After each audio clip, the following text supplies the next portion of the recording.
Hi everybody, my name's Matthew Simon. I'm a forensic consultant for Magnet Forensics here in the APAC team in Singapore. Today I want to talk about the artifacts first approach and why this is a better way of approaching your digital forensics and incident response investigations. Here at Magnet Forensics, we thoroughly advocate the artifacts first approach in the way that we conduct our business and develop our software, and we do fundamentally believe that it's the best approach.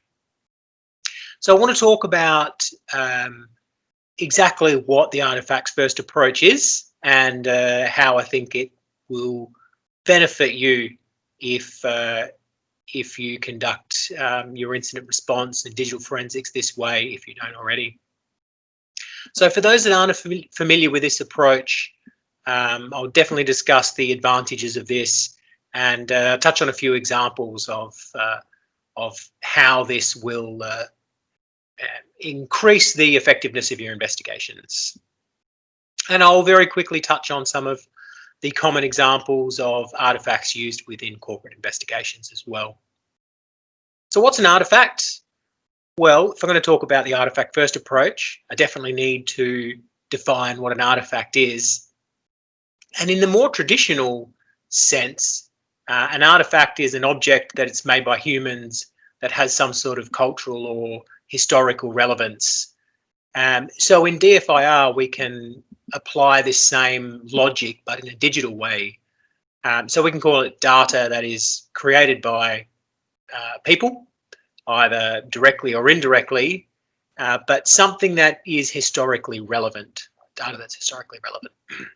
Historically, in the case of DFIR, is going to be minutes, days, hours, months, years, possibly, but certainly not hundreds of years as a more traditional concept of an artifact.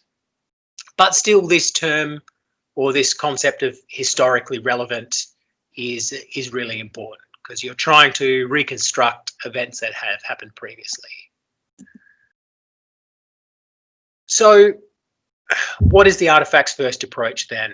Well, this is the approach where you focus on artifacts as the initial step in an investigation, rather than focusing on the file system directly. So this is a traditional approach, and I'll call it the file system first approach here today.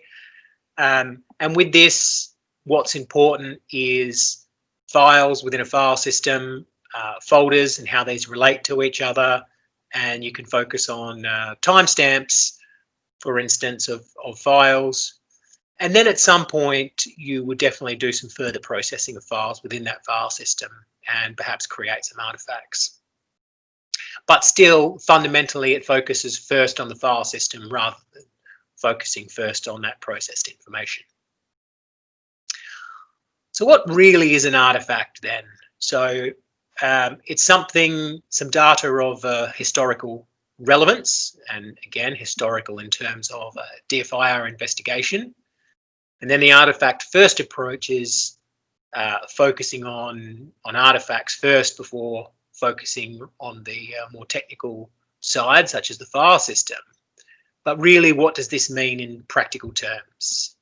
Well, exactly what an artifact is definitely depends, and really there is no limit to what an artifact can be. So let's look at some brief examples, fairly high level. Take an internet history record, so just a piece of internet history. And it's just a piece of information that shows that a website has been visited with a particular browser at a particular clock time. It will likely tie back to a particular user as well. And again, that is just a single piece of information that does tell an investigator or an analyst something in terms of that particular data source. It could be a Chrome download record, or a download record from any web browser. The fact that that file has been downloaded, typically the file name, where it was downloaded to, the date and time that occurred, is a piece of information that can be very useful in investigation. An email message itself could be an artifact, or an email message attachment could also be an artifact. An Excel file, a picture file, an encrypted file. All of these are examples of artifacts in their own right.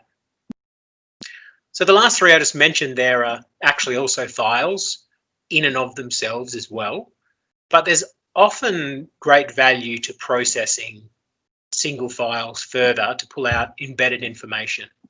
So in the instance of a picture file, you may be able to extract EXIF information such as the GPS location of where the file was actually taken. Or in the case of an MS Word document, you can pull out interesting information such as the original author, the last author, and the last printed date, for instance. So these examples I've just provided to you are all computer-centric. What about mobile devices and cloud sources as well?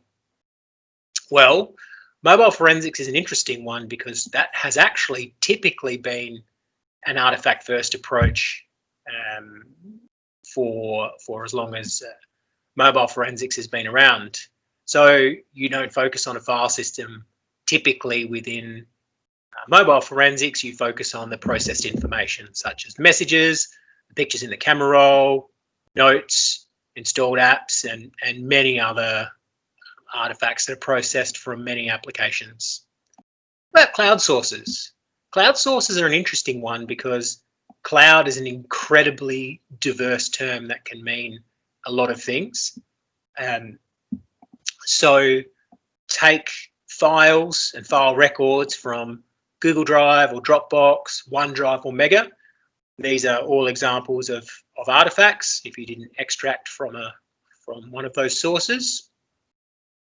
It could be email itself, like a Gmail.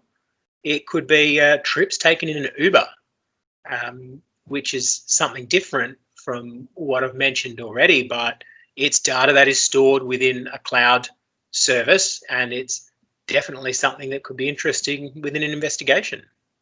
And it could be something as simple as audit logs from Office 365. So when a user has logged in, when they've downloaded files from OneDrive, for instance. And each artifact is different and conveys very different information. An email is, or a file stored in OneDrive is very different from a trip taken with Uber, but importantly, it conveys that information in and of itself. And again, there's really no limit to what an artifact can be. So it doesn't really matter what the source is, computer, mobile, cloud, all of this kind of information can be represented as artifacts. So why then use the artifact first approach?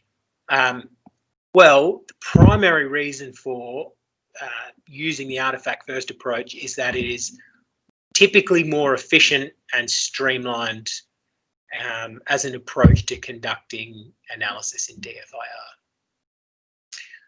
The reason for this is because you can focus first on the proverbial low-hanging fruit. So as an example of this, imagine you're doing analysis that is focusing very much on internet history. There is a lot of different kinds of browsers around, even just for computers, and each of these browsers have a different way of storing internet history and their download records and cache and so on. There's also the same browsers but on different platforms, also have different ways of representing data. So when you conduct this analysis, what you care primarily about, at least initially, is what that data represents to you. What are the records of the internet history, say? What pages has the user visited? Where have they been interacting with various websites on the internet? You probably don't care so much, initially at least, about exactly how that data is represented. And this is the true power of the artifacts first approach, is that you don't have to worry about the technical detail of how for instance, in this case, web history is stored.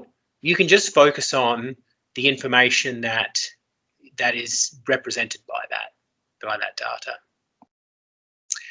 Another major advantage of the artifacts first approach is that you can analyze data from completely different sources, but all in one case. So as I've already mentioned, computer, mobile, cloud data can all be represented as artifacts. So you can actually bring these all into a single case, and it's not disjointed. It's just a series of artifacts. Even something as commonly used as computer RAM can be processed and represented as artifacts, and again viewed as a single cohesive set of data within a single case. And then an extension of this is timelining and time filtering. Most artifacts, or many artifacts, contain timestamps, and these can be normalized and essentially making things very easy to timeline activity and to focus down on very narrow points of time, because all of the timestamps are normalized, and you can represent them all in the same time zone and display them all in the same time zone as well. So being able to narrow down to very specific times is a really great tool within your analysis. So take, for example, you're conducting some sort of analysis on a phishing attack. You may have a number of computers, an initial attack vector, and another computer that was attacked from that initial vector. You may have some log data from your network and some RAM from one of the computers as well. And you may have an indication of when that attack commenced, so you can process all of your data sources into a single case and then narrow down to the start of that attack. And what you might see in that small window is some log entries concerning this particular activity.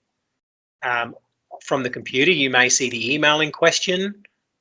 You may see some web history in regards to a user clicking on the link within that email. You may see records of a payload being downloaded, or the actual file that was downloaded as well. If you've got the RAM, you may see socket connections and processes that have been started. And you may see some evidence of malware persistence, such as auto-run items being set up. So you can see how bringing this all into one case is really a great advantage. So what are the downsides? Well, there's no real downsides here, as the artifacts first approach isn't the artifacts only approach. In fact, here at Magnet, we advocate very strongly for a toolbox approach. So you may have your tool that does artifacts first, but you also need your file system tool as well. So you still have that capability as well. One crucial aspect of artifact first approach, though, is that it does take some upfront processing. So there is a bit of time needed before you can commence your investigation typically. However, again, you can still access your data with other tools as you're waiting for that data to, waiting for your artifacts to be processed. And another consideration is, more generally, there's no single tool that can process all artifacts that ever existed and never will. So sometimes you do need a good tool to be able to dive deep into the data and create your own artifacts, essentially. So very quickly, I just want to mention some of my favorite artifacts that can be used in relation to corporate investigations. They're typically Windows computers, and these things combine really well together to piece together user history. Things like USB history, fairly complex artifact that is pieced together from multiple locations. Link files. This is a source of data that is a goldmine in corporate investigations to understand what a user has been previously up to on that particular machine. Jump lists, both evidence of execution and evidence of file access.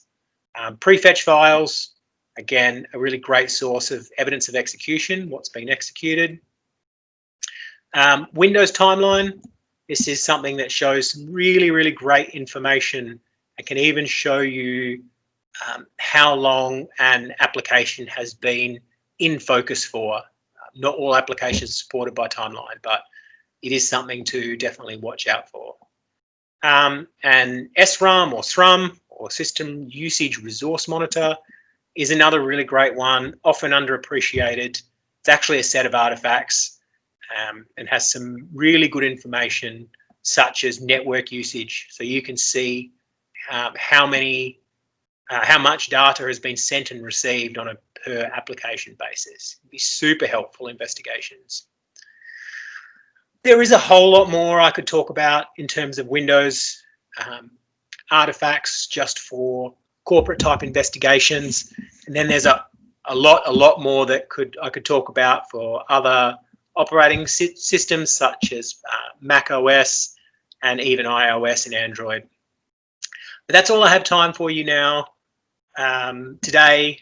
But I'd love to chat further if you want to reach out to say hi and ask any specific questions. Please do. My email will be shared as part of the information given out for the conference. So I hope you enjoy the rest of the conference, and I thank you very much for your time today.